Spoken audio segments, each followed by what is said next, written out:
BNP chairperson Khaleda জিয়াকে বিনা অপরাধে কারাগারে রেখে সরকার মৃত্যুর পথযাত্রী বানিয়েছে বলে অভিযোগ করেছেন দলটির নেতা জয়নুল আবদিন ফারুক। ভারতের সাথে চুক্তি বাতিল, দুর্নীতি লুটপাট করে দেশকে ধ্বংস করার ষড়যন্ত্রের প্রতিবাদে জাতীয় প্রেসক্লাবের সামনে আয়োজিত অবস্থান কর্মসূচিতে অংশ নিয়ে এই অভিযোগ করেন তিনি। বিএনপির এই নেতা বলেন, ভারতের কাছে পানির ন্যায্য হিস্যা আদায় না করে রেলপথ নির্মাণে চুক্তি করে এসেছে প্রধানমন্ত্রী। ভারতের সাথে সমঝোতার স্বাক্ষরের নামে দেশের স্বাধীনতা সার্বভৌমত্ব খর্ব করে সরকার গণতান্ত্রিক প্রতিষ্ঠানকে ধ্বংস করেছে বলেও অভিযোগ করেন জয়নুল আবদিন ফারুক।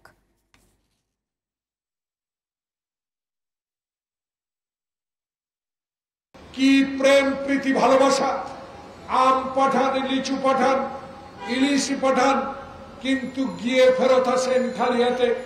আমার পানির ন্যায্য হিসাবটা আনতে পারেন না।